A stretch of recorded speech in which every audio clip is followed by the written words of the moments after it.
What if I were to suggest that you play a key role in the awakening world? And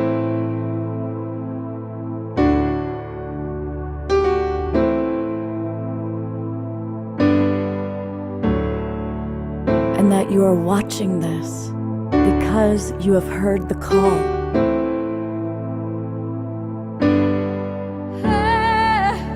We can start right now by opening our hearts and minds.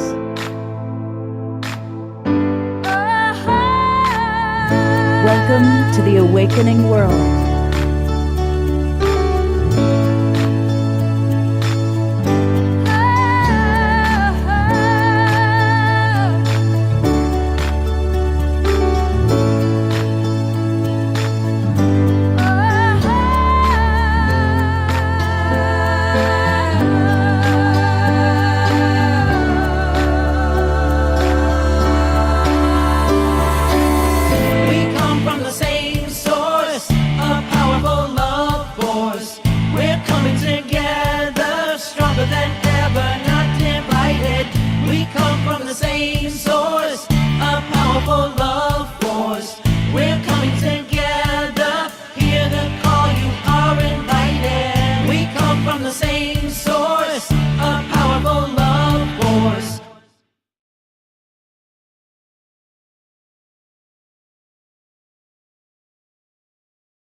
Good morning, everybody, and welcome to the Sacred Sunday Show. I'm your host, Love Coach Scott Katamas, and this has been such an amazing few days. I know many of you were with us last night, so you already have gotten a big sense of the incredible energy taking place as part of the HoloMovement. Now, I'm fortunate I got to be one of the 80 people here in Sedona. Today's show is dedicated to all of you. So my guests include people that haven't been here in Sedona with us, but are precious and beloved members of our Global Peace Tribe. And of course, any of you who are watching fall into that category. I have Piper Dellums with us today. Gary Melkin is with us today. Zinka Kara is going to be joining us. And so we're going to be really talking about this incredible ignition of the HoloMovement that's taken place. What does that mean? But then how does it impact each of you? And how are you relating to these times, to this awakening of consciousness? So we're going to hear what Piper and Gary and Zinka have to say about that. We're going to have a lot of beautiful music today. Of course, Omashar is with us. And I want to invite those of you who are watching on Facebook, and we go out now to about 135 Facebook groups and pages. And it's wonderful that you're watching on us. Thank you. I also want to welcome those of you watching on Alan Steinfeld's YouTube channel, on the Conscious Awakening Network. Thank you. Enjoy the show. And come join us. Come join the Global Peace Tribe. It's very easy to do that. Just go to globalpeacetribe.com. globalpeacetribe.com, and it'll take you to this website that you're looking at. You're going to learn all about all the shows we do. We've done over 500 shows since the start of the pandemic.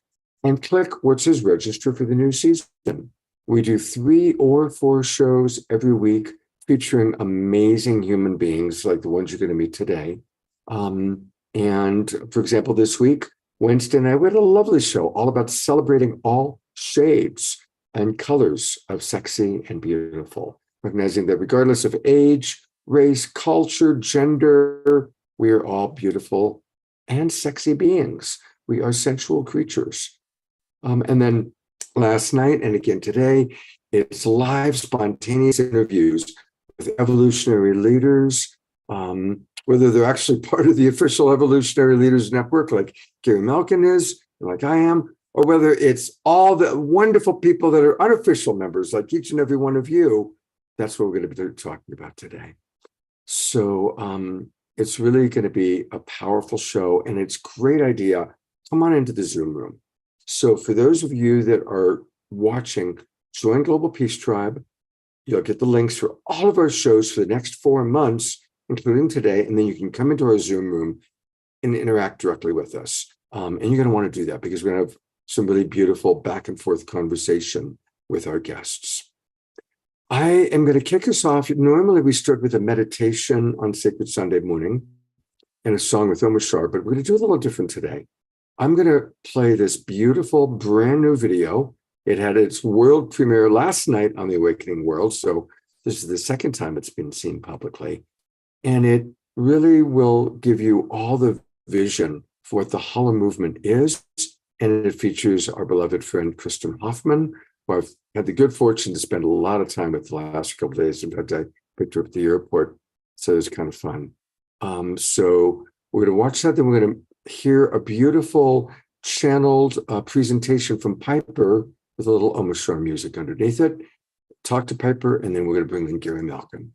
So here we go, and enjoy this extraordinary video.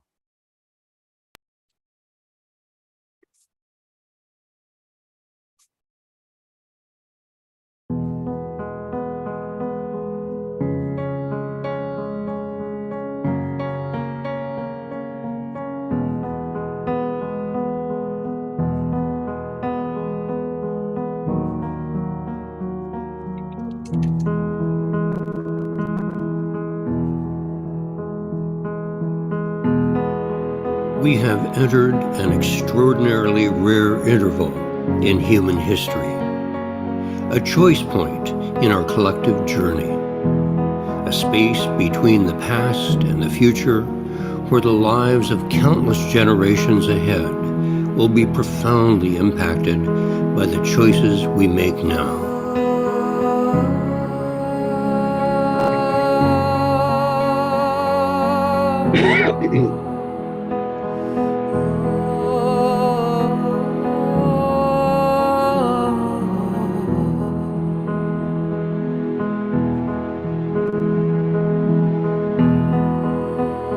I believe it is both subtle and large,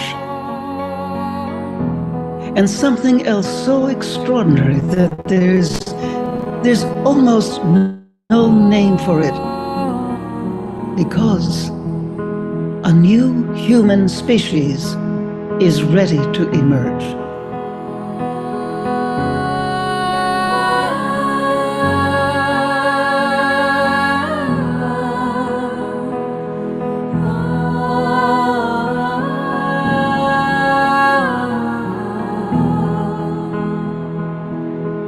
Participation in this transformation involves collective attention and communication on a planetary scale. This creates coherence and clarity of direction. Simply put, it is the HoloMovement in motion.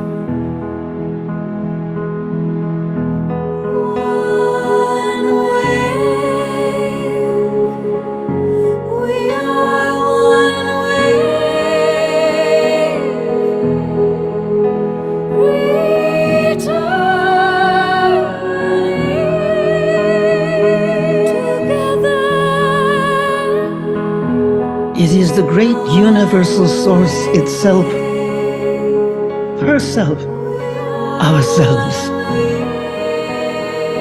It says it is time to wake up now.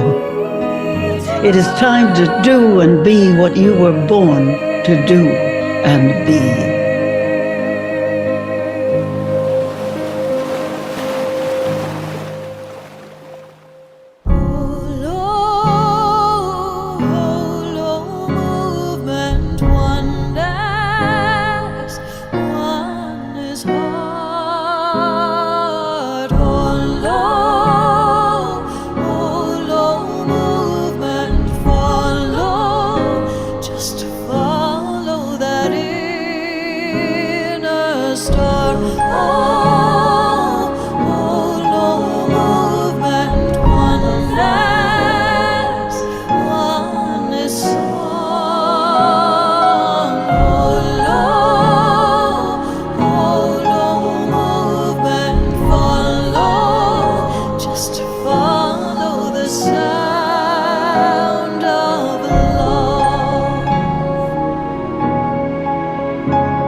So that's the question. What part are you playing in this incredible awakening world? And I really want to invite all of you to put your answers into the chat box. I will also call upon some of you perhaps to share.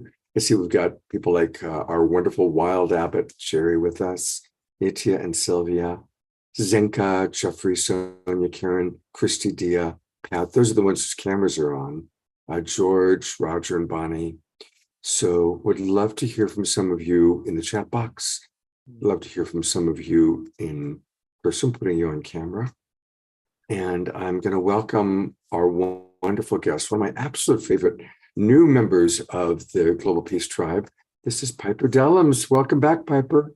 Thank you, Scott. Hello to the beautiful tribe. Hello, family, brothers and sisters. That was beautiful. What a perfect energy to bring into this Sunday morning. That the film was lovely. You know, one of the things, Piper, that's been taking place this weekend, I've been so excited. So I've been posting on Facebook pictures and images and talking about the Evolutionary Leaders Network. And a lot of people have said, well, I'm an evolutionary leader. I want to be a part of it. And there's been like this, I realized a soon sadness, and I'm a very inclusive person. I'm like, invite everybody. That's my style. And so first off, I want to say this has been a working retreat. It hasn't been an event open to the public. It's been a working retreat where we've all been really working on how can we launch this movement. But certainly with the awakening world, I do love being a bridge to everybody because everyone is a part of the HoloMovement, And so you, Piper, are not yet a member of the Evolutionary Leaders Network, but you sure will be. But everybody is a part of it on the true level. Yeah. So that's why it's so perfect to have you with us today. And I'd love to just ask you that question after watching the video. And what part are you playing in this beautiful awakening world? That is such a profoundly vast question. I would say that I have been playing the role from the moment of my first breath. I trust and believe that having been authorized to receive and accept the truth that my soul called upon this incarnation at this time to walk through the world as a woman, as an African American and Native American woman, to be able to be burned to ash by the fires of this society, and yet resurrected by the truth of higher consciousness, of spirit, of that which is greater than our experiences, so that I could expand more compassion, more love for humanity, for self, for the broken, for the oppressed, for the Earth Mother. I think what I'm doing to help in this now moment is calling upon all of the influence of my experience, of my intellectualism, of my soul, and integrating the truth from all of the wisdom of not just the two-footed, but also the four-footed, the winged ones, the rock people, the mountains, the wood people, the trees, the water people, the ocean, the river, all human life, all creative life, all spiritual life, all soul life, and incorporating that with the rooted truth and painful journey within the limitation of our incarnation. So the body politic, social justice, human rights. So I act to globalize the two, my spirit connection, and yet also allow myself to be open to human suffering and do all that I can to rescue children and women from domestic violence, from human trafficking, from racism, from bigotry, and to heal the environment at the same time so that I can ascend back home with a much greater expansion of heart, of love.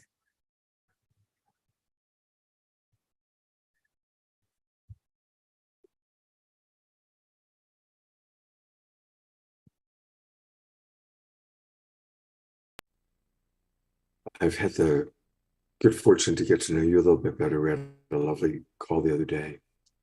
And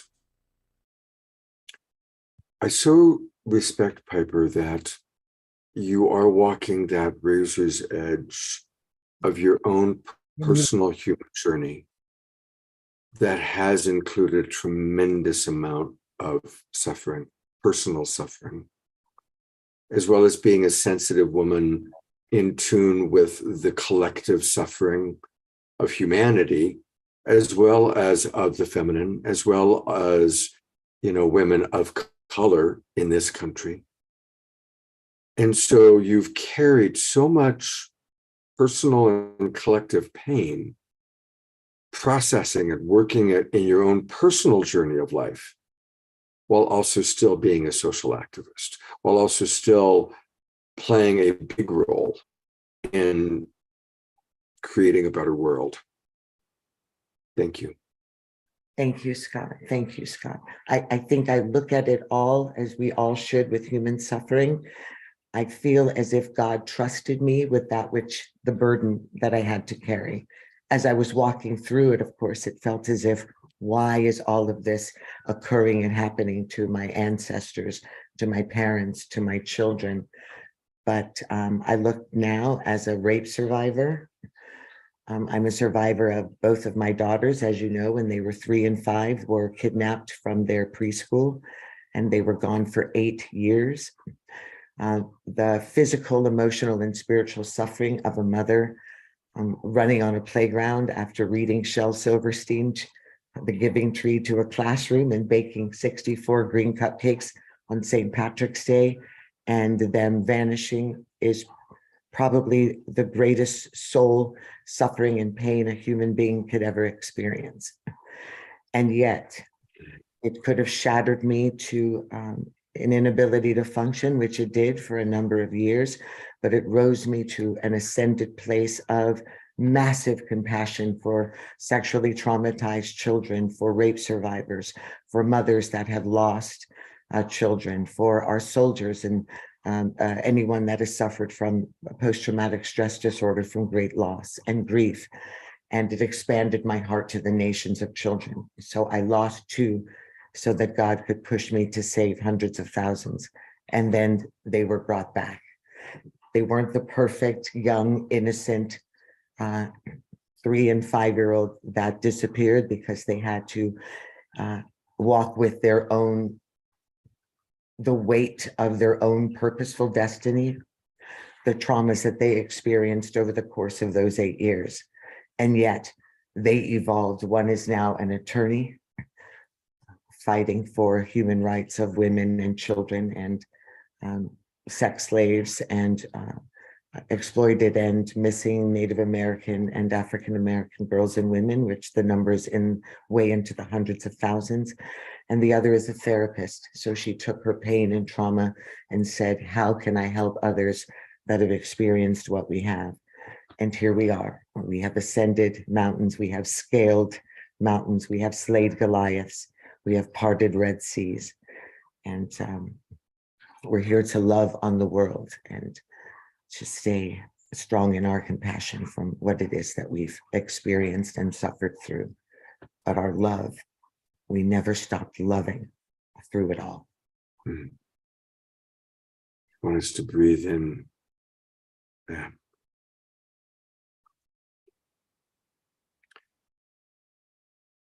I firmly believe, Piper, that the meaning of life is we're here to learn to love.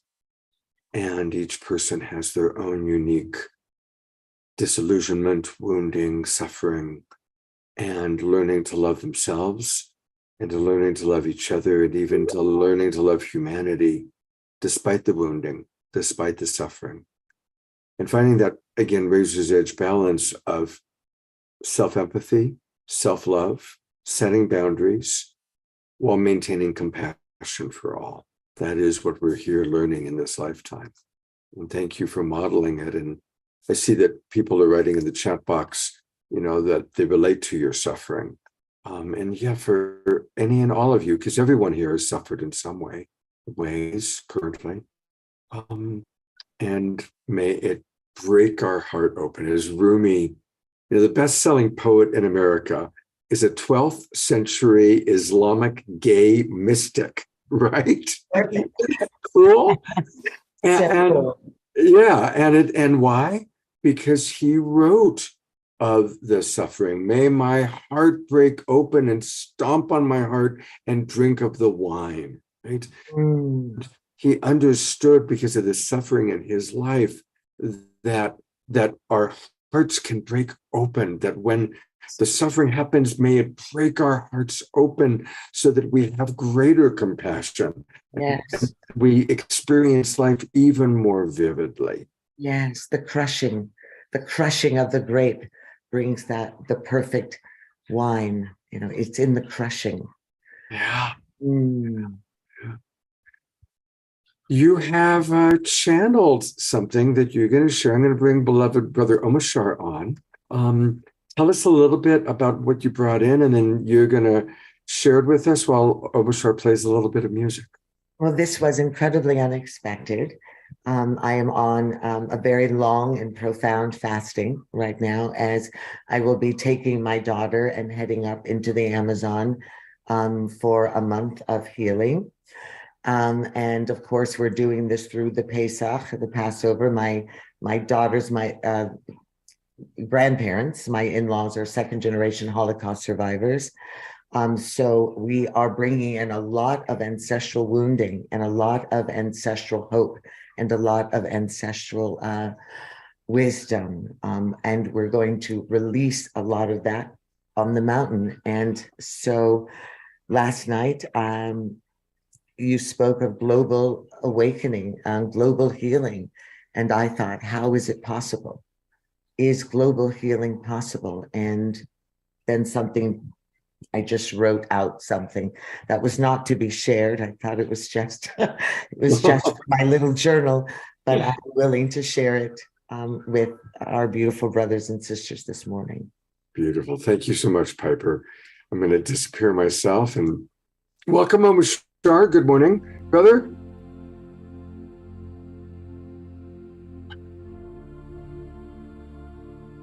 The eye is a keyhole through which the world pours in and a world spills out. And for a few seconds, you can peek through into a vault that contains everything they are. But whether the eyes are the windows of the soul or the doors of perception, doesn't matter. You're still standing on the outside of the house. Eye contact isn't really contact at all. It's only ever a glance, a near miss, that you can only feel as it slips past you. So we're all just exchanging glances, trying to tell each other who we are, trying to catch a glimpse of ourselves feeling around in the darkness. Because the greatest epidemic plaguing our society is a lack of human compassion, unity, and the dissolution of love. We are the mirror as well as the face in it. We are tasting the taste of eternity this minute. We are pain and what cures pain. We are the sweet cold water and the jar that pours. Soul of the world, no life nor world remain. Only this ancient love circling the holy black stone of nothing, where the lover is the love, the horizon, and everything within it. So what now? We change laws, we legislate, we train, rebuild, refocus. We balance the separate but equal into all equality, that will still not be enough. We cannot legislate the healing of the heart or the changing of the mind. We cannot legislate energetic vibration, higher consciousness, faith, or intentional collective unity, harmony, and healing.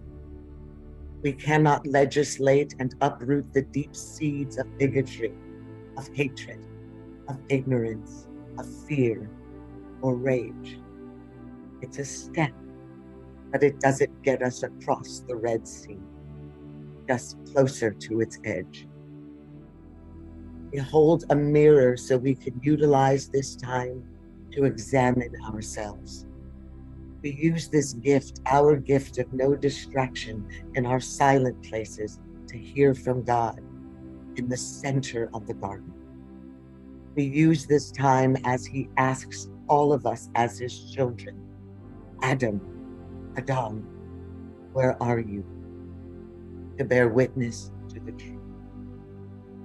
That which hides in shape, covering our nakedness in the fig leaves we've sewn together, the dead leaves on dying man, the layers and layers of fig that cover our authenticity, our humanity, our compassion, our faith.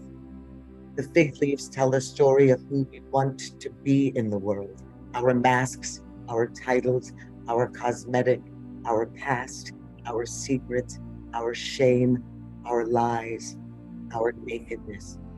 We must remove them, like the burial clothes of Lazarus, and be called back to life, back to sight, back to truth, off the road to Damascus. Then we rebuild the foundation that was broken from the beginning. We demolish the blood-stained rock and meet beneath the fallen Tower of Babel with the language of love. With the language. We sit in the discomfort of revelation. We sit in the bloody ripping of a new birth. We labor as a mother in travail, stretching out, pushing through, to birth a new perspective, a new understanding, a new construct of being. We teach the children of every strand in this interwoven complexity of all of God's children. We teach the history of the black earth upon which God blew His Spirit and gave it life in God's image. The spirit of the brown earth upon which God blew His Spirit and gave it life in God's image. The spirit of the red earth upon which He blew His Spirit and gave it life in His image. The yellow earth upon which He blew His Spirit and gave life in its image. The spirit of the white earth upon which God blew His Spirit and gave it life in His image. We are a rainbow coalition of perfection. We are all made in the likeness of God, for God blew His Spirit in the black, in the brown, in the red, in the yellow, and in the white earth. And in that we will find our common language, the language of love. God bless you.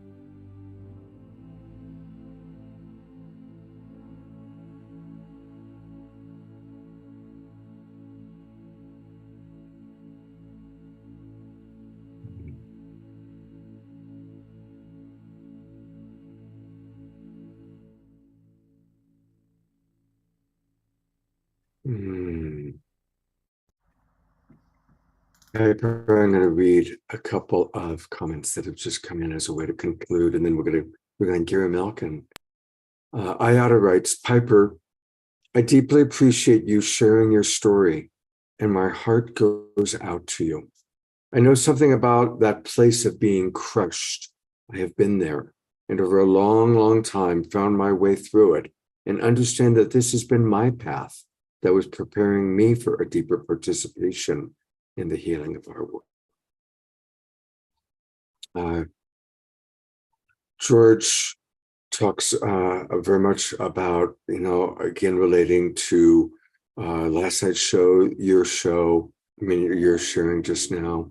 Susan writes, I relate to the compassion with you, Piper. Thank you for sharing these journeys. Jeffrey and Sonia write, harnessing anger into our love-evolution. Tabitha writes, what a profound masterpiece of truth. I would love to read this or listen to this again. So Piper, if there's a way you can put it in the chat box, that would be awesome. Roger writes, Roger and Bonnie write, Piper, that was so powerful. You have moved us to tears. So thank you. Thank you. Piper, we love you so much. I love you, Scott. I'm going to close. She's getting ready to go on this incredible journey into the Amazon with her daughter. So I'm going to go to gallery view, and I want to invite everybody to just send healing blessings to Piper and her daughter as they embark on this month-long journey into the Amazon, into the heart of Mother Earth. Maximum grace for Piper and her daughter. Maximum grace for Piper and her daughter. Maximum grace for Piper and her daughter.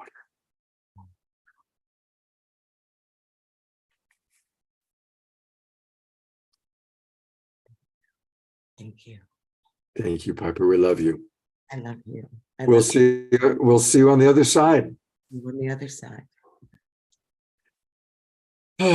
Well, after that incredible beginning, thank goodness we've got Gary Malkin next, because Gary is one of those great spirits who can continue in a powerful way and carry on. Gary is an official member of the Evolutionary Leaders Network, but wasn't able to make it to Sedona this weekend because he's moving. Gary, welcome. Hello, Scott. Thank you for having me on today. I'm delighted to be here, and it makes me feel more included in the HoloMovement gathering, which I couldn't have imagined not being there, because I think I was one of the first people to sign up for it when I heard about it. Yeah, you are so beloved, Gary. So many times people have said, oh, Gary would love that, or that's what Gary always says, or, Wow. So What an honor to hear that from you, Scott. Thank you. It's true. It's really true. Honestly, there are two people missing. That Kurt Johnson got COVID, so Kurt couldn't make it. Right. You and Kurt are like the two noticeably absent people here. So, well, Emmanuel and Kunzelman and Laura Rose are the two married couple who are based in Spain, and they have been spearheading the HoloMovement. And during COVID, they came to Corte Madera and had a gathering of Jim Garrison and Dwayne Elgin and some other really remarkable people. And when they said the roots of the HoloMovement, that for those of you who don't know, David Bohm, the famous physicist, who created a unique form of gathering in community in a soulful way with Krishnamurti called Bohmian dialogue, which I turn it into circles of resonance. That's another story. But Bohm mentioned the word HoloMovement, and Emmanuel Kunzelman drew that forth. And when he said that we think that it will make a difference if we proclaim the line in the sand between those who know this is one thing and those who believe in the mechanistic, reductionistic, separated world of separation and duality. And when he said that, I'm getting the chills all over my body right now, because it's almost too simple to believe that putting the stake in the ground and saying, this is a movement between those who know it's one thing and those who don't. And something that self-evident and that simple, it's kind of like right under our noses, that you'd think, well, why would that be important? And it's a game changer. And I've literally said to my friends where I was going in Sedona before I realized I couldn't go, was this is like the Continental Congress of the future of the oneness tribe, the HoloMovement tribe. It is such an important gathering for all people who recognize that this is one thing, that we're all connected, as physicists and indigenous people have been proclaiming all along. So just really happy to celebrate this with you today. Absolutely. Now, you just saw, of course, the video for the first time. How was that for you as somebody who creates beautiful videos? We've played your videos that you've done with Sarah McCrum before. How was that for you? Which by the way, I have a 3-minute one that I'd love to share if Awesome. I can. It was my sister, Kristen Hoffman, she is unstoppable. And I loved the artistry that went into the visuals. I loved hearing Jean, Anyway, I heard Dwayne Elgin's voice and Gene Houston's voice, and it was just a beautiful, beautiful, immersive video that proclaims our oneness. So no, I loved seeing the unveiling. And yesterday, during one of our synergy circles, that it's part of the Evolutionary Leaders, you remember Charles Gibbs had wanted to have this poem. And this was about 6 weeks ago. And I said, wait a minute, Charles, do that again. And I took a piece of music that I had created spontaneously for Sarah McCrum and put the music underneath Charles's poem. And Kristen said, that's amazing. Send that to me. And so she ended up performing yesterday her voice on my piano with Charles doing poetry. And I got to see the video of it on our WhatsApp A-team, the way that those of us who are actually in the inner circle that can't be there. And what can I say? I mean, to be touched and included, I have to admit to feeling a little FOMO, because I so want to be there. And it was such a beautiful thing to see how creativity can bring in the palpable sense of oneness. And it was such an honor to have that happen. Were you in the room when that happened? Of course I was. Kristen, I picked Kristen up at the airport. We've been sitting together, hanging out together, having all of our meals together. And she was so nervous. You know how she's a perfectionist. And it was this like spontaneous thing. They're going to play your music and you're not even there. Charles is going to read his poetry. She's got to sing to it. And she was like, Scott, we didn't rehearse. I don't, and I was like, it'll be great. It was so extraordinary. I got chills. It was amazing. She is such a force. I so adore her. So no, it's very touching. I felt so included. Today I'm here because I was invited to help construct and support beloved friends having a wedding, Shakti, Shen, and Moksha. And I knew that if anyone has the courage to say yes to love with a commitment to marriage, I had to be there. And that was when the beginnings were, how could I be in the HoloMovement and the wedding? And I thought, okay, I'll come home Saturday night for the wedding, Well, I'm here. I'm about to play for that in about an hour and a half. And yeah, I wanted to share something that, was so inspiring. You asked me to write something. And, as Mark Twain said, if I had more time, it would be shorter. But I wanted to put in the chat what I wrote. I am here. Your answer to your question, right? Yeah. I am here to stand for the unifying power of listening, envisioning, imagining, feeling, and embodying ourselves into a palpable sense of oneness with all life and all that is. Suffering is my teacher, feeling is my compass, beauty is my transformer, music is my lover, trust is my grounding, and surrendering is my path into melting into oneness with all. As Piper said, we never stop loving through it all. So you inspired that out of me, so may it be so. And that's my stand. Oh, that's beautiful. Thank you for that. Thank you. Yeah. And Gary, you said you have a video you want to play? Yeah, no, I this one doesn't get shared that often, but in light of the fact that the mission of the HoloMovement is to really accelerate the imaginal cells, the imaginal souls that are becoming the butterfly of the unifying experience with all life. I thought this video was created for Unity Earth for 2022, and it was imagining in 2030. And one of the things that I'm really big on is this phrase, we create at the frequency from which we vibrate. So if we're if those of you who know what cymatics is, Scott, you know that cymatics where you look and you put sand on a table and then you put beautiful music and it turns instantly to a sacred geometric pattern, right? Mm-hmm. So it helps me to imagine that immersive media and conscious music and high frequency poetry and beautiful incantations like Piper, that was so beautiful, Piper. Thank you, beloved sister.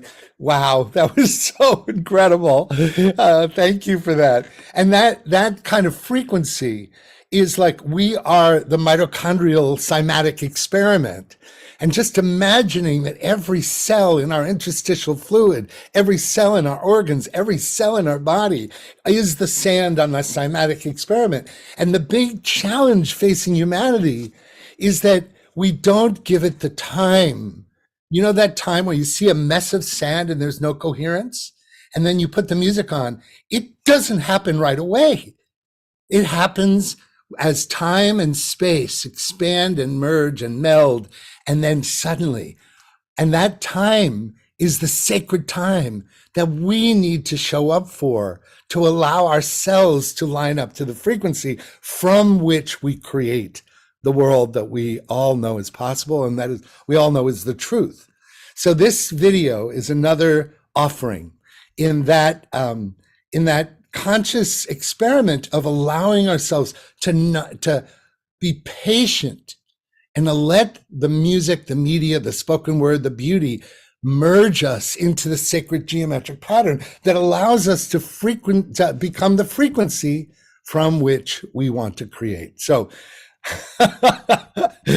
I love trying to find the words, but here's this video, and I'll put it on share sound, optimize video, basic thing, and here it is. So I just really want you to experience this spontaneous spoken word of music that Sarah and I just said, okay, let's see what happens. And this is envisioning the 2030 and beyond.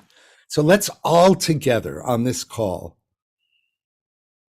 take a breath and drop in and imagine that we are the cells. There's no separation at every scale. Let our cells vibrate to the envisioning of what's possible for our future and for our present. Here we go. God, so grateful to be here, my friend. Here it is.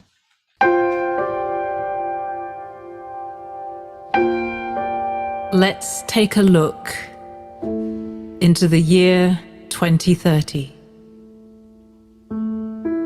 A time when we can see the results of so many people making positive change.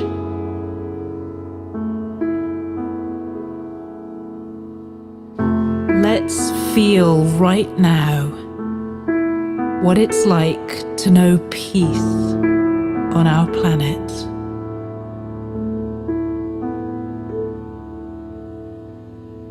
Let's see what it looks like when Earth is free to restore her natural beauty.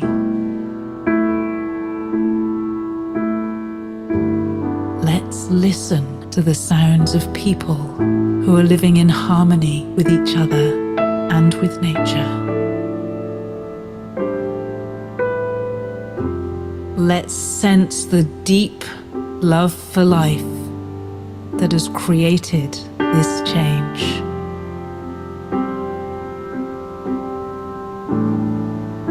The people who have joined together to do good for the world. The individuals who had the courage and determination to do what they knew was right. The organizations that changed direction for the sake of our mutual well-being. The leaders who encouraged us to trust ourselves and our inner knowing.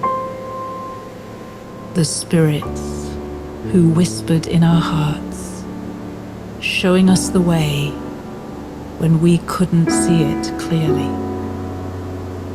These are the expressions of love that unite us and give us power to move forward, creating the world we long to live in. Let's bring that world into the present moment and live it today and tomorrow and the next day and every day on the path to 2030 and beyond.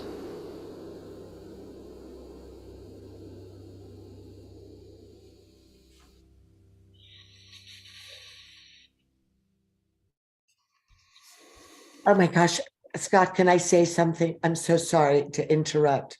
Absolutely. Come on I in. did not realize that this is this Gary Malkin. Gary, I'm sorry, I have to say this. Islands of Peace. Oh, wait a moment. An entire year playing nothing else around the clock to heal from my father's passing. I didn't realize who you were. I have to say, your art, your gift, sorry, you saved my life, Oh my God. literally. Wow. I didn't get it until you put that on, and I went, wait a minute. So I was called to be here today to meet you. Sorry. Oh my goodness. Wow. Thank you. Yeah, what she's talking about, oh, Piper, that so touches me. Overwhelmed. Thank you. It's so beautiful. My God, how thank you for saying that. She's talking about the series I created on Gaia TV that's gone out to 130 countries. I just launched the second season called Islands of Inner Peace. And many of the first videos, of the first 10 videos for the first season, were from Graceful Passages, which Michael and Doris Stillwater co-created with me. And they are tools for hospicing ourselves and addressing grief and loss. So, oh my God, Piper, thank you. That is so beautiful. I have played this. No one enters any of my retreats, any work that I do anywhere without us watching that series first. It has become a foundational tool by which I work as a therapist. I just can't believe it's you. I feel like I'm meeting John Lennon. I am just, I am so in love with you.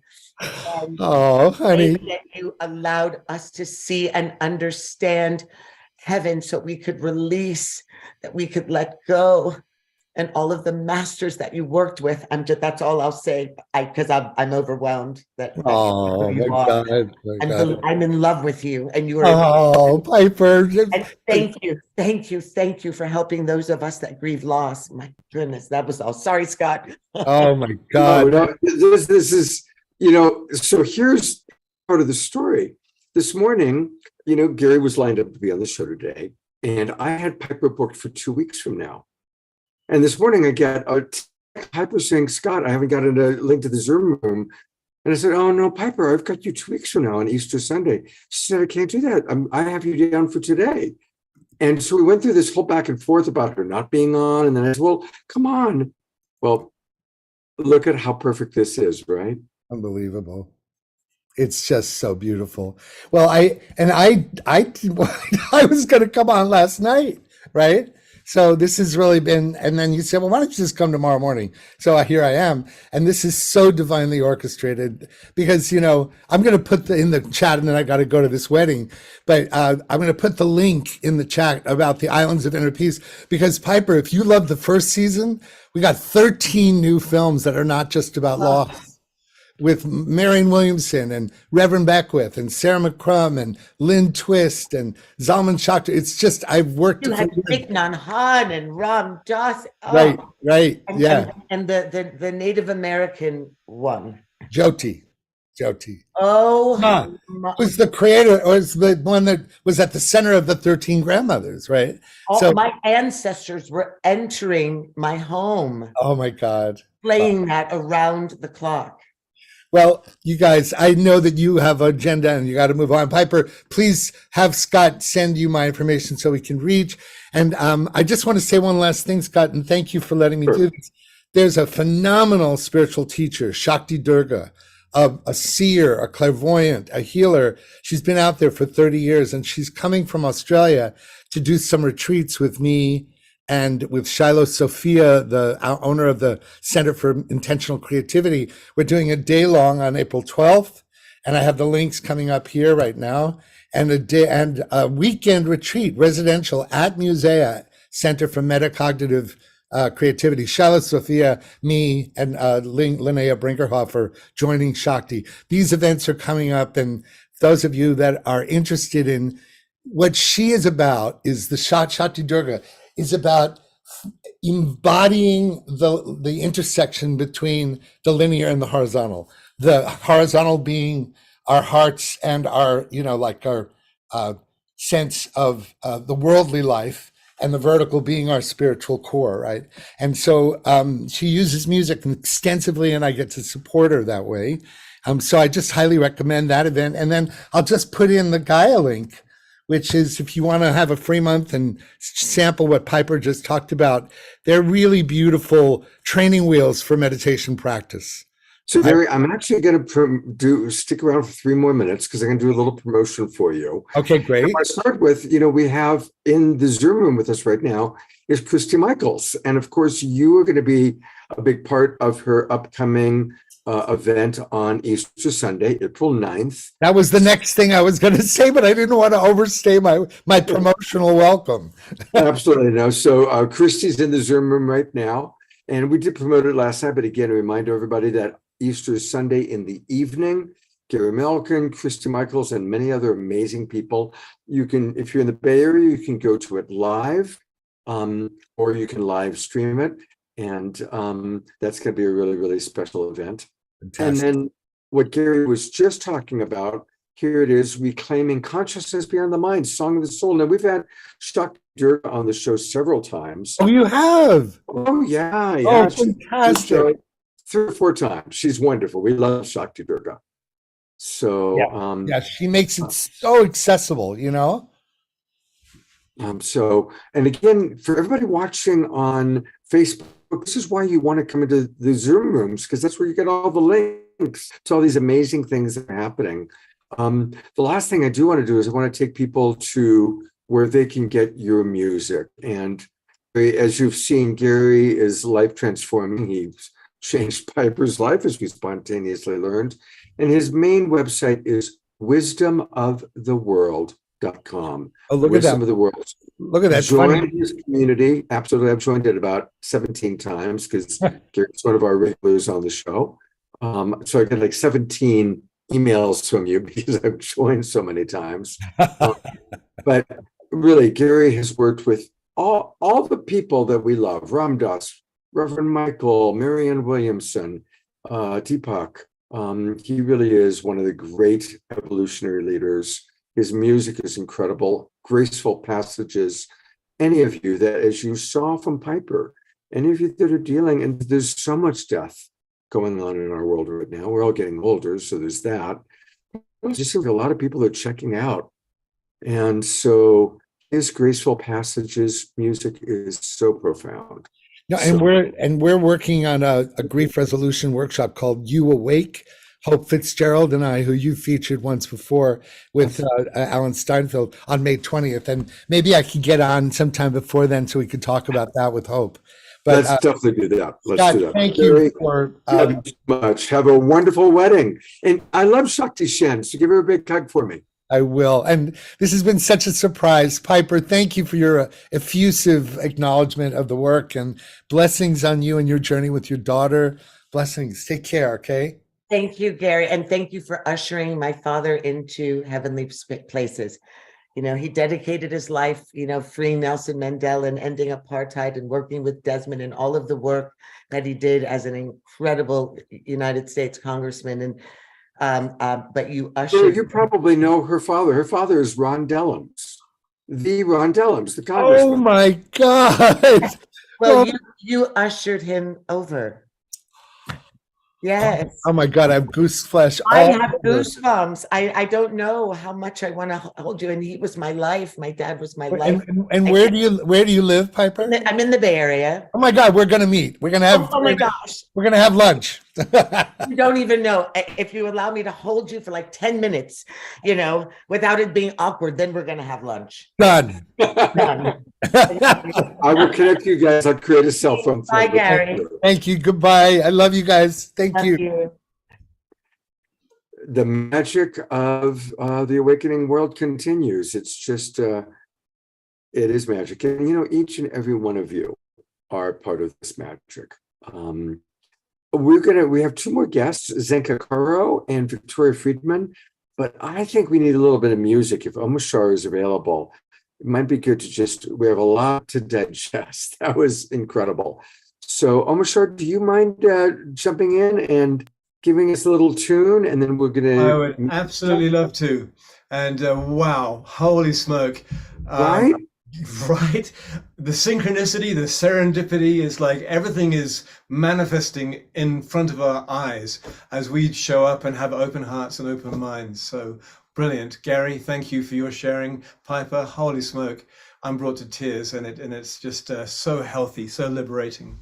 So here's a liberating song, and what's it called? It's called Completely Free. How about that? Me, me, me, me. All right. Do that one here. We go like this. Come on. Yeah.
I have been waiting for so long, and yes, I have faltered.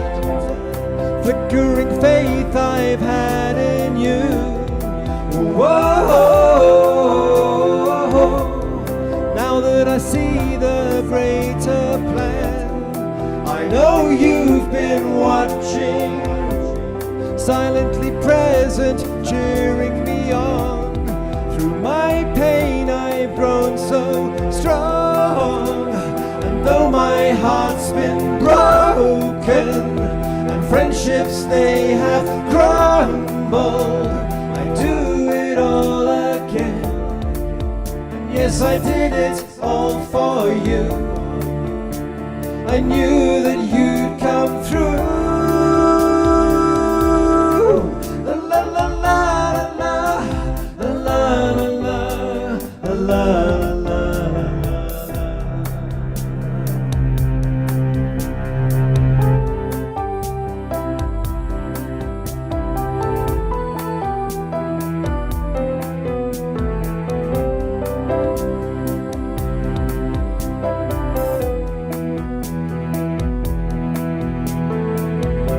I open the door inside my heart.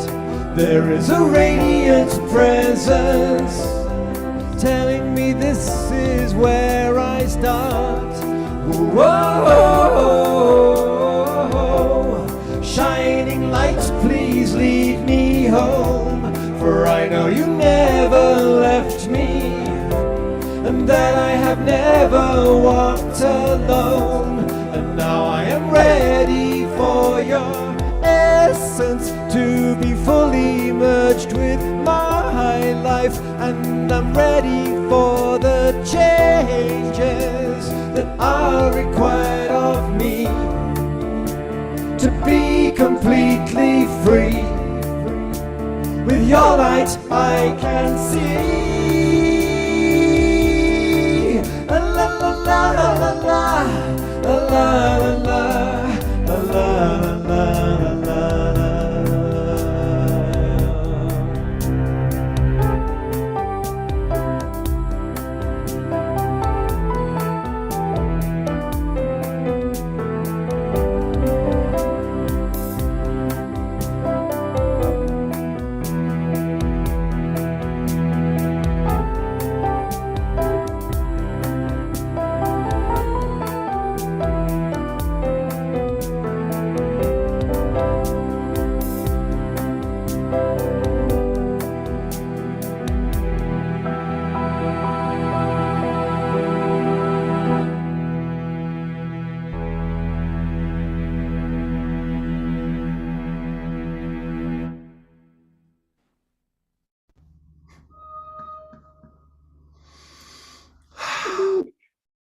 Let's all twinkle. Gary, are you Gary? No, you're Omshar. No, there's only one of us here, brother, in many forms. And here's Jasmine Bear representing the animal kingdom. Yay. Okay, thank you. Oh my gosh. Hello,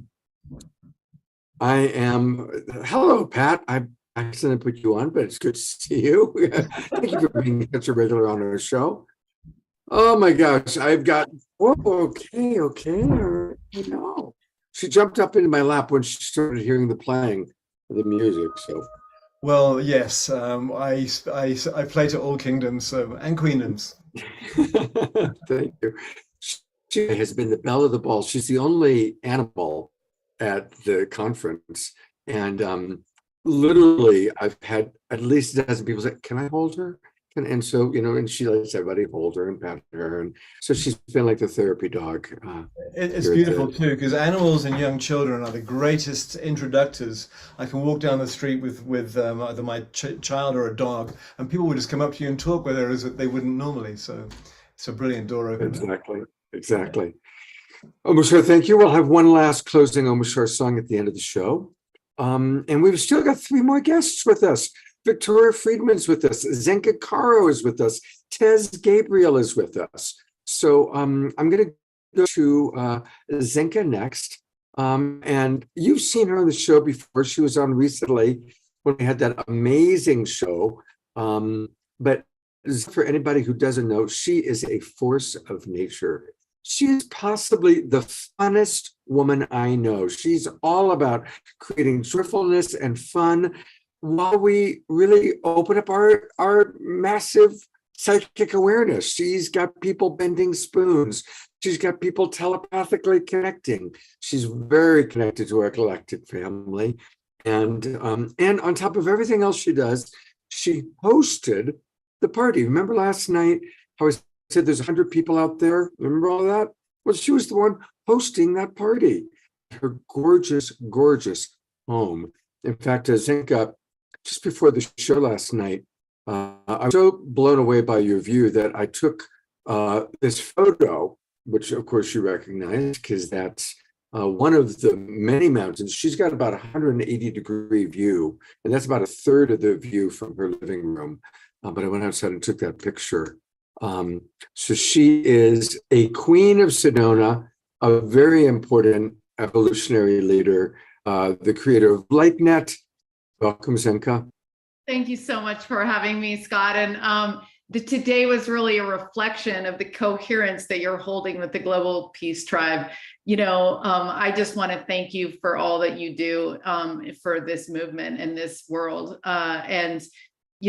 I also was supposed to be on at 10. And so all of this synchronicity, I love there was a comment that says, yeah, the universe knows what she's doing. Like, this is what happens. And there was another comment, I think Gary said, like, what the frequency we're in is the world, that's where we create from. That's the world we create around us. So thank you for being in such high love frequency and bringing all this massive global tribe with you, because I feel it and I see it. And it's following you, and it's just so beautiful. This is an important movement and tribe that you have, and so I'm so grateful that you're doing the work you're doing. Thank you, and it's really fun merging your tribe you've been creating with LightNet, with our Global Peace Tribe, and of course Altair, and so many of us really enjoyed him and what you've created. So, tell the audience a little bit, how has being here this weekend with our other evolutionary leaders and igniting the HoloMovement, what does that mean to you, Zenka? So, from the second we walked into the Sedona, I could sense that this was different. Everybody was kind to one another. There was just this loving space that had been created. And I don't think, not everybody knew each other. But these are the people who've been in this for decades and have, we talked a lot about holding, the long view, having the determination to hold a long-term vision and never give up. And I mean, we have, David Gresham from the conference. He's like, yeah, we're going to be causing world peace in 7 years. And I believe that he can do it. And he's got a way to measure it and a system to do it in. So it's this is what we're being called to do right now, is to not give up on our dreams, because the way that this works is that you're doing it. It doesn't seem like you're getting anywhere. It doesn't seem like people are understanding. It doesn't seem like there's coherence. It doesn't seem like it's like working. And then all of a sudden you realize that it just got super easy and super easy and super easy. So I think what the HoloMovement is trying to do this weekend is say, okay, you guys, we've got these silos, the Global Peace Tribe, Humanities Team, Shift Network, LightNet, all these different components, a core network, all these different components, and saying, okay, so how do we get to that really massive spike? So how do we combine finances, syndicate networks with our media? How do we do this? And it's a very grounded way, because so like, as you mentioned, Scott, it's not just people talking, it's actually working groups where we're saying, like, what do you need? What can I give? And then actually making a 6-month roadmap and a year-long roadmap to actually work in these relationships, to do that. And, there's a guy, Jeff, who I fall in love with. He's from this pro-social organization. He's like, yeah, we took the Nobel Prize and we figured out how to help people collaborate in these steps. And we taught 800 people around the world how to do it in 35 countries. And I was like, wow. Because he said something very important. He said, we want to collaborate, but we don't know how. So what I see this weekend and this week is that the wisdom is stacking upon and distilling itself. And we're starting to be like, okay, we can trust that this is the pitfalls that have happened before, the way, because if everything's all scattered and we don't know what we're doing, then we're going to keep looping. As Adam says, like, once you make the mistake 3 times, it gets annoying. We're wasting time.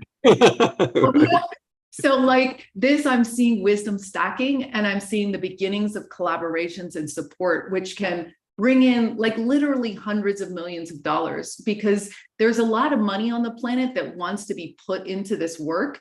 But they don't trust, like, there's no metrics because we're disorganized and we're like doing it for the love of it and all that stuff. And so I think there's a big movement right now to really, that like a rising tide lifts all boats. So figuring out who's in the consciousness movement and fortifying ourselves, collaborating. We talked with Adam the other day about joining forces for different like badges, right? Like quest badges. So this is a theme that's been coming up a lot with LightNet, is how do we take this love and consciousness? Because we're now master Jedis. Everyone on this call, you guys have been honing your inner peace.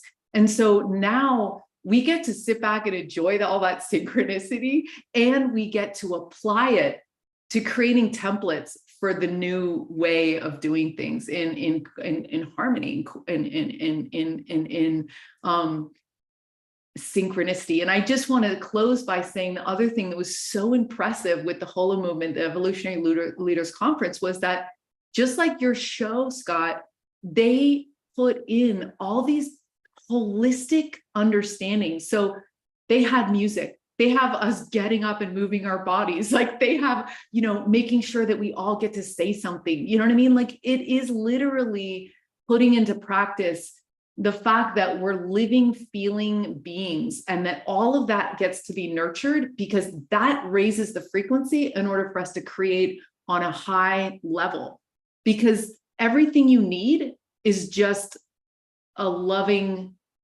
heartbeat away, because that's what is creation. It's love. And we're so lucky to be in such good company with all of you listening here today, because this is the strength that when we're having a bad day, we all just like hold each other back. And this is the strength that the whole rest of the world can self-organize on, because it's fun. Like you said, it's curious, it's exciting. This is where the party's at. This is really good. And we get to model it. Zinka, tell us, I'm going to your website because I think everybody should join LightNet. I love what you're doing. So tell us about your work and how people can join. Yeah. Okay. So we are collective intelligence, and we do this in teams of 8 to 12. So we booted up the Galactic Academy, where we teach you to contact your higher self, God, and all that is, an ET or an angel. Because when we started realizing it was really fun to collaborate with each other. And then we realized it was even more fun to collaborate with the higher realms, with angels, with ETs, with God, with all that, right? But we don't have those circuitries and that relationship built yet. So we have like all these guides, we call them guides, that hold space for 12 people, 8 to 12 people, to super bond with each other and to get that practice in, so you can trust your remote viewing, you can trust your telepathy. We're doing a wild class, waking lucid dreaming. These are extraordinary skills that every one of us have. And when we put ourselves in an intentional group, we get results. So 96% of the people walk out of our labs having a deep connection with their higher self. And that's all you need, because, and I want to share a screen because we just launched we're pre-launching our Liberation Lab. So there's a lot of us, including me in my life, who have like numbed ourselves or checked out or been not in control of our physical body by using substances. Like I used to drink, I used to smoke pot, it's like, I was just like, I wanted to live like, but I also wasn't helping me in my life. And so we're taking 100 people who are 4 years sober from whatever it is, gambling, tech addiction. We have people, it's like, I had a $500 opiate addiction per day, and this guy's like on the other side of it. So whatever it is that makes us nervous and want to check out, we're figuring out what people do to do that. Now, this is what we built. We built a collective intelligence platform that allows, so here, we just finished this a couple of days ago, and it's like so exciting because we've been working for many years to build this custom software. But so this is how this one person is liberated. So they did cold turkey, they did channeling, MITT, which is a leadership program, theta healing, dreams, tapping, 12 steps. So if you look at tapping, for example, and you click on that, you can see all the tapping resources. So these are books, these are movies, these are classes, these are practitioners. Theta healing. Okay, what is even theta healing? There's theta healing devices, there's theta wave healing. So this is this person's best resources. And then we see what the groups, so we've only 8 people in here, we've done 8 interviews, but look, choosing family was the highest for getting out of addiction, liberating yourself into your best life. Prayer was 11%.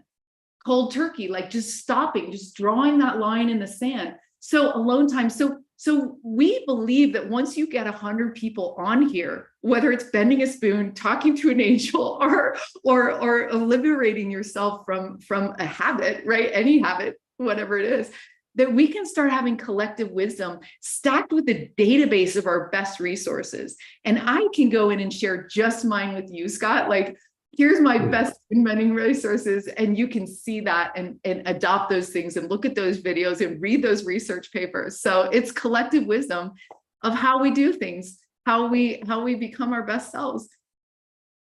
Zenica, I love you. I just adore you so much. You really are like the funnest person I know. And I know a lot of really fun people. But just the joy you always bring to things. And I think we met like 2 years ago, back in the Mark Sims era, if you will. And right away, I just saw how much joy you were bringing to everything. And that's really, really important. You and my dog are the 2 people that remind me to do joy at all times, the power of play. I really appreciate that so much. Oh gosh. Well, and Zenica, I'll just close by saying that we're also launching. So when we launched the Addiction Lab, the Liberation Lab, someone's like, "Oh yeah, my roommate, I let you. Oh yeah, you should also launch a lab about our addiction to suffering." And I was wow, right. It's those things that don't make sense, because it's true. How are we going to be on heaven on earth when we're addicted to suffering? And we do it all day long. I know I do it. I worry. I like whatever, You're like, why are you worrying? I'm like, okay. And then we're also launching a levitation lab, which is high joy because, we see it in the Star Wars movies. We have 6 people on the list to interview. So I invite anyone who knows someone that's levitated or knows someone that has 4 years of liberation from an addiction to contact us at team@lightnet.org. And we want you to be part of that. And then I would just say that in 2 months, in June, we're going to be launching the contact lab. So if you want a family set of 8 to 12 people, you can go to lightnet.org and you can register there too. And it'll have a year-long membership. And we have 5 workshops a month for all members. So we have breakthrough coaching, spoon bending. It's really fun. And yeah. So. If you could put some of those links, the specific links in, like where people can specifically look in for each of those things. Of course, lightnet.org is where most of it exists. But, and Zenka, we're going to do another show together, I think in May, right? Kind of a follow-up with Altair. And Altair was so blown away by you, Scott. He has not stopped talking about you. And he like curved the entire Contact 100 with the vibration of all of you guys on this. So he started calling us a galactic peace tribe. And that was like embedded in all of his messages. So remember that whatever you guys do, whether you're nice to the supermarket lady or whatever, is having a ripple effect. So your community had a ripple effect on my community, had a ripple effect on Altair's communities. And you've created something that you didn't even know you created. You know what I mean?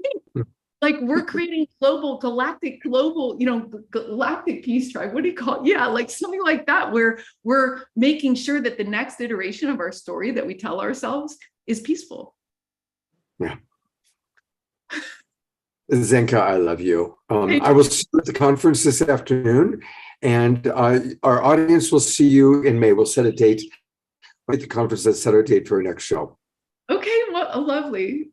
All right. Thank you so much. Oh my God, what an incredible, and you know what? This morning and last night's show is very similar to the energy, because when you go into the Sedona Center here in Sedona, where it's happening, everywhere I look, I see people I love. Everywhere I look, I see people like Zenka and, just remarkable beings. And it's the way I feel right now when I'm looking at those of you who have cameras on. There's Jerry, Wild Abbott Jerry. There's Pat, there's Victoria, there's Omashar, there's Nitya and Sylvia. Just see all of you with so much love. Our next guest is Tez Gabriel. We've had her on the show before. She, of course, is the the keeper of the flame of Pathways of Peace. Keeper of the Flame. It was, of course, founded by I'll let her tell the story. We've told it before. Welcome, Tez. Thank you. Thank you. I hope you can hear me. My phone isn't always the best with sound. Yeah, the audio. Can you hear me? We can hear you, but the audio is very low.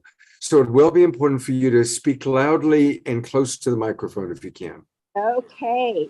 So, Zenka, yes.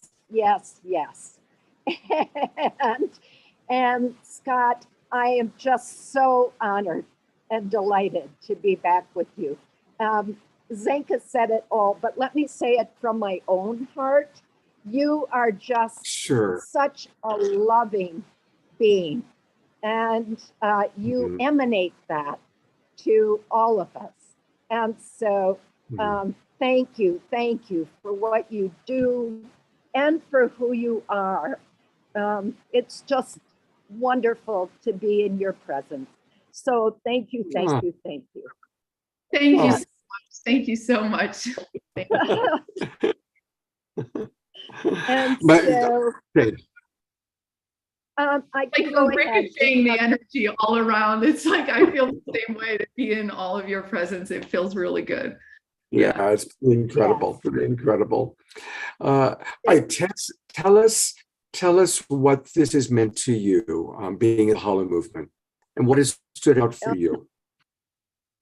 Well, let me tell you that the calling to the HoloMovement gathering was almost as large as my calling to Pathways to Peace. which Wow. actually took me to my, and that calling for me personally and for Pathways to Peace is really about, it's really about expanding consciousness, which, you know, I talk about the technology of consciousness as the most significant step we all need to take now to bring peace to our planet. We've tried everything else, and we continue to do those things: peace education, consulting, working with our next generation peace builders, our youth. And so about a year ago, a year and a half ago, Pathways to Peace completed its strategic plan, and expanding and evolving consciousness was the key priority. And so now what's really important to me has become really important to Pathways to Peace in our work for peace. And so, you know, Scott, we've been around for 40 years. Ava Madison was our beloved co-founder, and she ascended about a year and a half ago. And now she's working with us from the other side, which has meant everything, really. And all of our work is with collaboration. We collaborate with all of our peace partners, our partner organizations, to really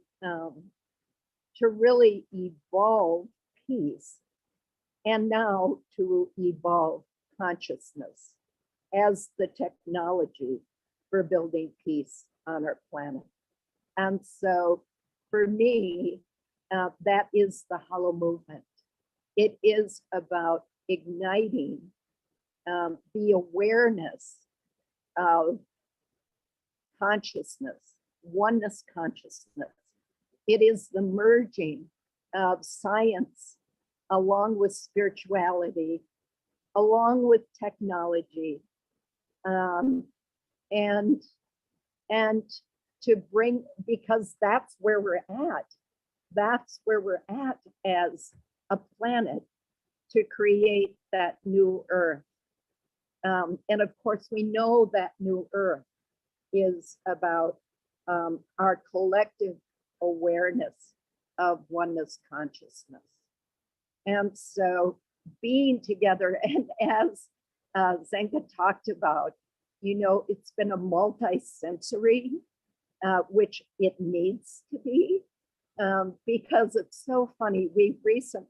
We're also a United Nations Peace Messenger organization in consultative status with ECOSOC and the Department of Global Communications. And so we're also bringing unity consciousness, oneness consciousness to the UN. So for the first time, we, at the Commission on the Status of Women, which just occurred, and we just came out of a week and a half ago, we had 5 events, and one of those events was about moving the dial on peace with equality empowerment of women and girls through expanded and evolved consciousness. And that's the first time that it's probably happened with others, but for Pathways to Peace, we've been at the Commission on the Status of Women for years, every year. Last year we had 11 events, this year we had 5, but it's the first time we have brought consciousness out of the closet at the United Nations. The other project we're deeply involved in around consciousness is really the unitive cluster work. A cluster is a United Nations structure that we can really use to create change within the United Nations. The unitive cluster is based on a unitive narrative. And if you haven't yet had access to the unitive narrative, which was co-authored, but one of the main authors was Dr. Jude Currivan. And you can Google that and read it. And it does look at all the ways in which science and spirituality are coming together to affirm. And folks, spiritual folks, indigenous folks, our sacred texts have been saying this for thousands of years, but now science affirms that we are all connected, that we, of course, are connected because there never has been separation. There has been a myth of separation. And I believe that all of the world's ills, all the barriers to peace fall at the feet of that myth of separation. And so bringing now a new language, a new data, new technology that really affirms and gives new language to oneness consciousness. It's just the next evolution of our work at Pathways to Peace. And I believe probably the work of everyone on this call. Some of you are already there. Others of you know it and yet have not yet known how to express it. And others are just learning about it. But it's exciting. We're all in it together because we're one. And we can't do anything but. And so, so everyone here and everyone beyond is here at the right time, at the right place to evolve our consciousness, which will mean the creation of new earth, that earth where peace prevails. And so that excites me beyond words. I see it, I feel it here, and we're going to turn the dial on that. And I've been waiting a lifetime and probably many lifetimes for that opportunity. Yep. And I believe others here have as well. There aren't any coincidences, Scott, as you know. And so everyone here is here to create in their own ways, through their own talents, through their own beliefs, through their own technologies, broadly defined, are here to make this happen. And so I'm just so very grateful for that. Thank you. Thank you, Tez. We're grateful for you. And thank you for carrying on the work of Avon Madison. I don't know if you remember, but Avon's last public appearance was on my Saturday Night Live for the Global Peace Tribe show. Yeah. She was on a Saturday night and she passed like 10 days later. And I remember, during back in those days, we had a lot of guests on the show. And that particular show, I think we had Stephen Dinan and we had Ben Bowler and we had a lot of people. And during the pre-show, she wasn't sure if she could do it. She was feeling very, and I took it as she was feeling insecure. But she pulled it together and she was incredible. And she this world 10 days later. Yes. So Avon did not like public speaking. She did not like that at all. And her ministry was really a ministry of love. And her channeling of that love for everyone who was present and over the phone, everyone was touched, everyone was moved, everyone's vibration frequency was lifted by Avon's presence. Well, now we're all being lifted by you now, Tess, I gotta say, absolutely. Question, we've met so many new people. One of the new people that I just met is Victoria Friedman. And Victoria is going to be on next. Did you know Victoria prior to Evolutionary Leaders Network? I did not know Victoria through there, but I do know her through Unity Earth. And Victoria and I think it's safe to say, we've been looking at each other here at our conference and saying, soon we're going to be able to get together on the same table while we're here. But I love Victoria, and I think she feels that, and she loves me. And so, Victoria, I'm just delighted that you're here. Thank you, Tez. Dia Therese wrote, Tez, I'm loving your special manner of expressing and articulating this precious message. And I've put your email address and your website into the chat box. And I will see you at the conference in 2.5 hours. I can't wait. And for anyone who wants to check out that that video of that presentation, you'll find a lot of incredible videos. We're very busy spreading the word, so you'll find a lot of incredible videos on our website. And I hope other things that interest you. We're constantly evolving that. And at any point that you feel called to connect, please, please, please do. We want to be connected to anyone who wishes to connect with us. And what I always ask when someone connects is, what's your heart's desire? You know, what will make your heart sing? And if you can identify that, then let us go and work together. As you're saying that, there's like a little bird right outside my window. I don't know if people can hear it chirping away. Now it stopped, of course. There it is.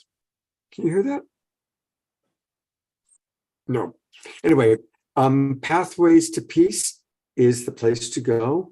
It's a beautiful website. There is so much there. You can learn all about the incredible that they're doing. We are all getting ready now for Peace Day 2023, and I know that Tez will be on future episodes of our Global Peace Tribe shows.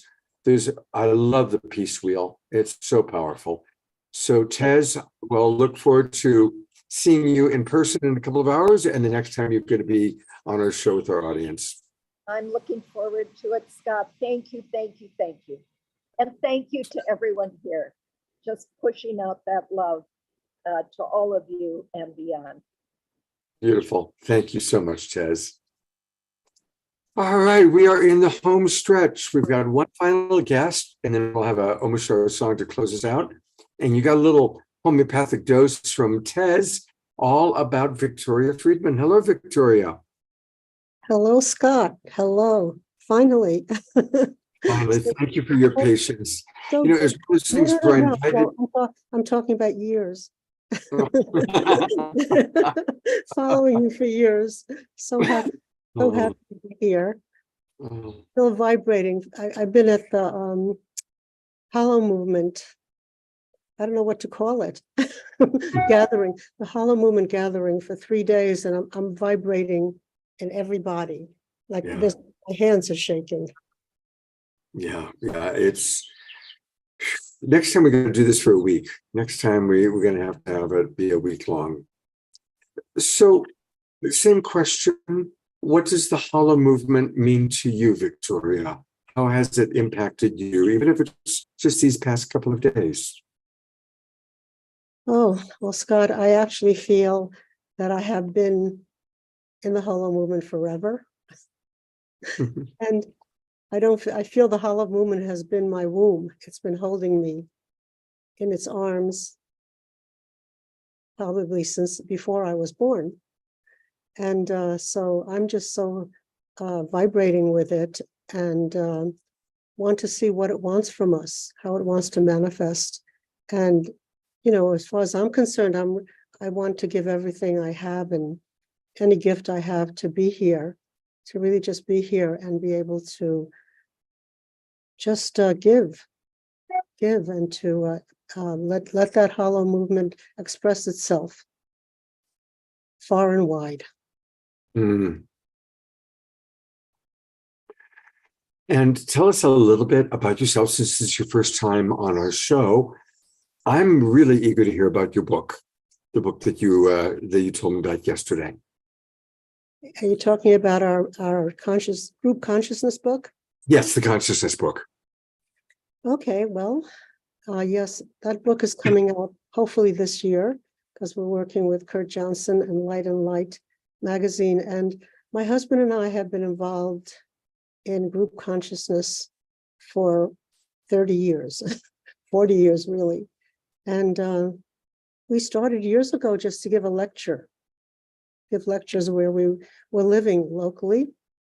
And people came to these lectures and, they were very well attended. And then suddenly people stayed around. They just stayed around. And something began to happen. It happened to us. We did not plan it. We did not look for it. We didn't even know what to call it. We just were a group of people that were coming together, and then some amazing things started to happen. At that point, my husband, Ron, who's wonderful, and we've been together 57 years.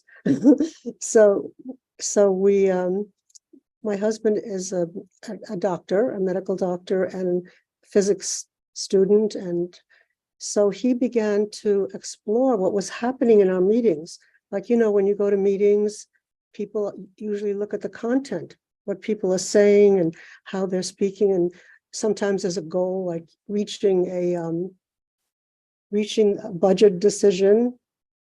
But we started to look at what was actually going on at the meeting. It's like when you go out to dinner with 4 people. If you go out to dinner with 4 people, you kind of talk and you see who's talking to whom, and sometimes there's side conversations and all this is going on. But what we're all looking for really, when you go home from that kind of conversation where everybody goes all over the place, you feel kind of lonely. You feel you haven't been with friends. You feel like maybe I don't have good friends. What's wrong with me? Because the way the conversation is going it's not conducive to real intimacy. We call it the red car principle, like this. So if you haven't felt this, just let me know. So the red car principle is like, you go out for dinner and somebody says, I'm looking to buy a new car. I think I'm going to buy a red car. Okay. The next person, if you are really lucky, because they're listening, might say, oh, you know what? I really think, what kind of car are you getting? That would be very big. But usually the next person says, oh, you know what? I was in Bloomingdale's the other day and I saw a red dress, and they're having a sale on those dresses. And somebody says, well, the other store down the street is having a sale on that. Okay. Now, we are not becoming intimate. We are not. So one of the things we saw in these meetings, I'm just giving you little tastes, okay, is that when you stay on a topic, when everybody is able to stay on a topic, there is a sense of connection. We're also talking about connection. That connection is already there. It's the mind that's taking us away. It's right there. It's right at that table at dinner. So we began to see all these things from many, many meetings, how we get together and what brings us to what we already know we want to feel with everybody, what we do feel. We already have it. But what has the mind been conditioned since generations to do? Like I went out for dinner, my husband and I, and another man and another woman, another couple. And the couple happened to be one of my spiritual teachers. So we're having all these conversations. And next, when I talked to my teacher, he says, Victoria, I can see why Ron wouldn't want to go out to dinner with you. And I'm like, what do you mean? And he goes, well, you don't listen to him. You don't talk to him. You just listen to other people. And I said, well, I hear him all the time. You see, that's the mind. Logically, that's true. You know, I'm interested in someone else. We all accept that. Again, it does not move toward intimacy. What we're all talking about, whole, does not move to that.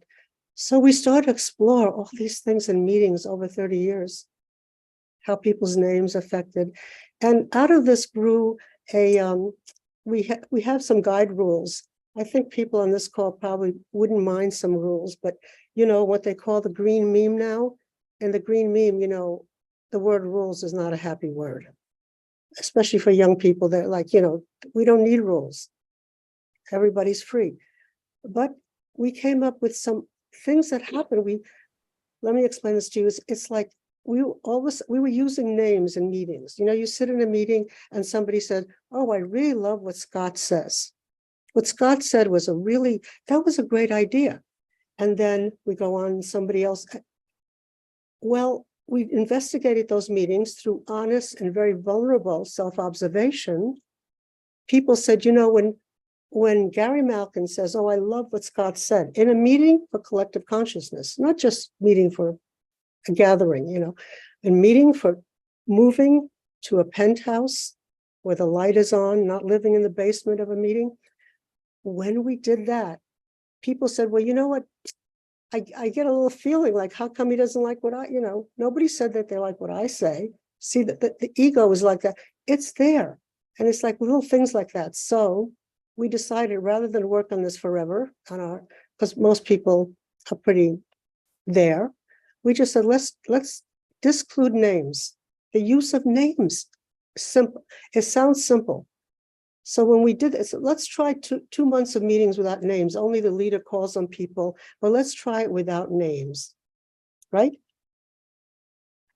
Major space opening, major.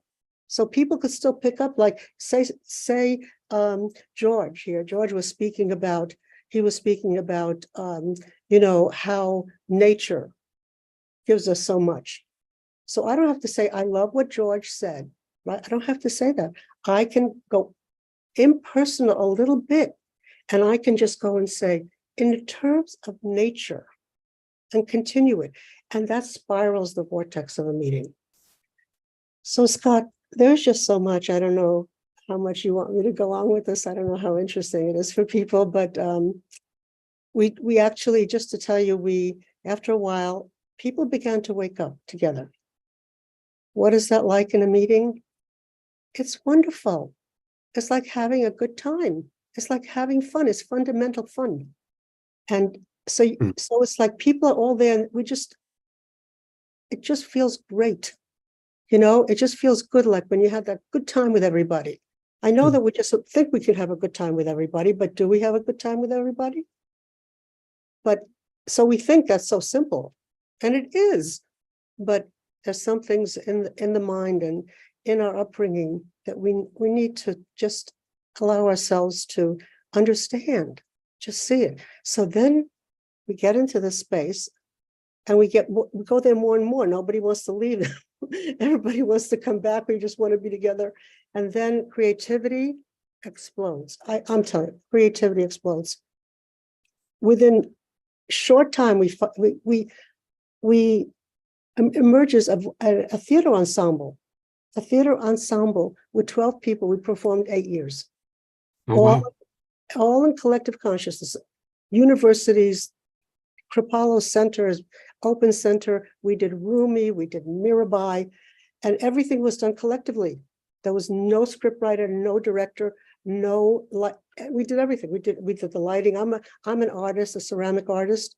I now know about lavaliers and wireless sound and lighting. I mean, and you know, I'm not saying I can see your theatrical background actually reminds me of that. And okay. we'll have to privately, because it might not be so interesting to the audience, but privately we'll have to chat about our theater backgrounds, because I have a long theater background also. Yeah. Victor, do you have a website? I was looking for your website and I don't see it. So Vistarview.org. So spell it to me, please. VISTARVIEW.org. vistarview.org. Okay. Okay, thank you. And that word Vistar, what that is like, we were with a non-dual teacher for a number of years, and that means he would say to us, you are not a person looking up at a star, trying to find the star, working hard, never reaching it, the impossible dream.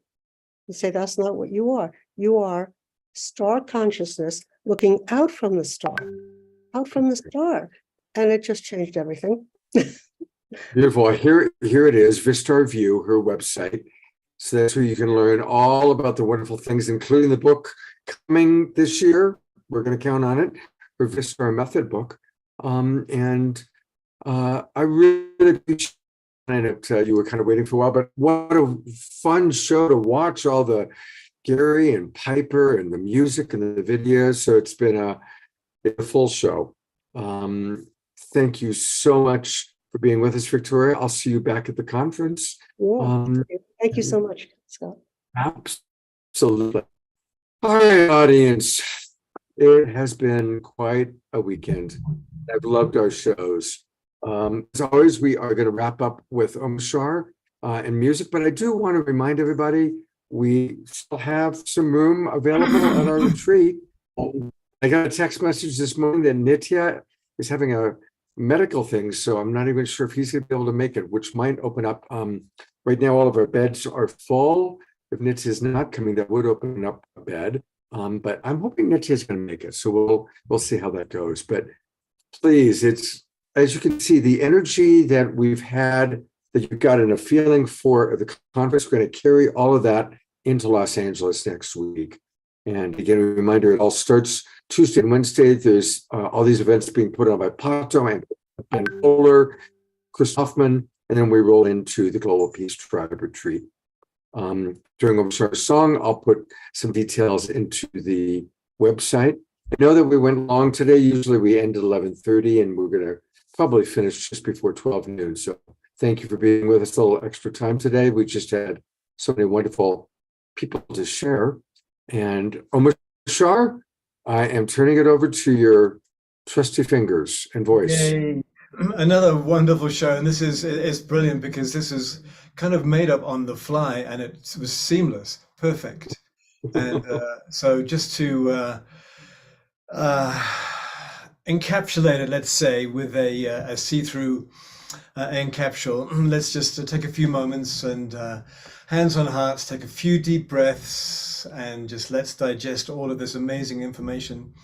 And thank you, Victoria. That was wonderful, even though I'm not supposed to say that, but I just did, so whatever. And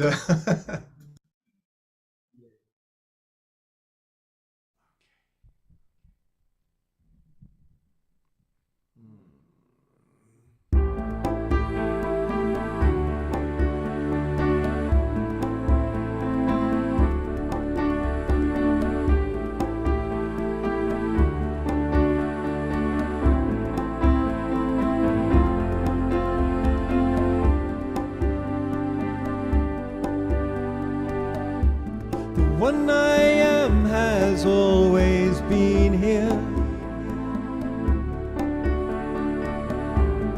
whispering songs of life and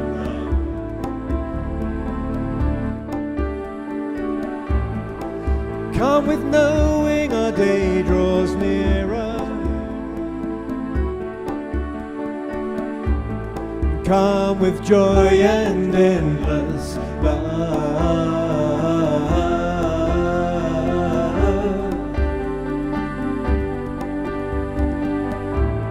Sacred dancing breathes our heart songs, and silent yearning keeps alive. A union blessed before beginning, and preordained beyond all time.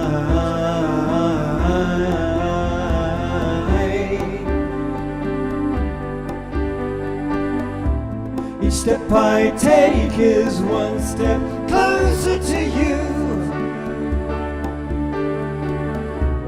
a joyous stride into the new. Each breath I breathe takes me inside your heart. Now I remember how to feel, and I remember how to fly.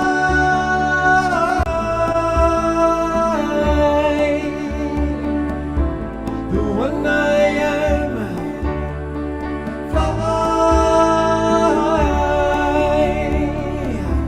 I am that I am. The one I am. I am that I am. The one I am. I am that I am. Open to our sacred merger, and shedding tears of divine bliss. Every movement tells a story, and nothing could compare with this.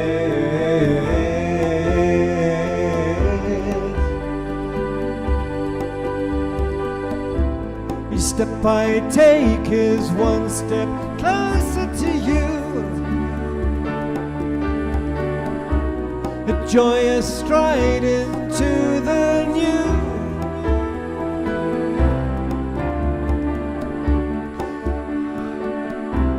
Each breath I breathe takes me inside your heart. Now I remember how to feel, and I remember how to fly.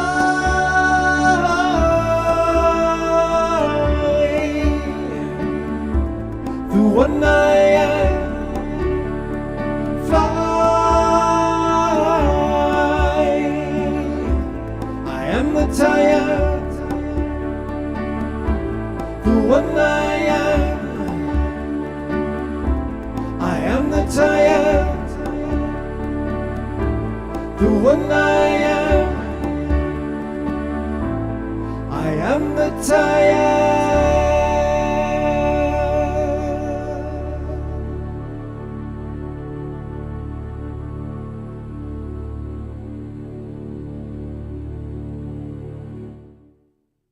Oh, that's a band. That's just such a great song. I love that song. And everybody else was looking at all the people dancing.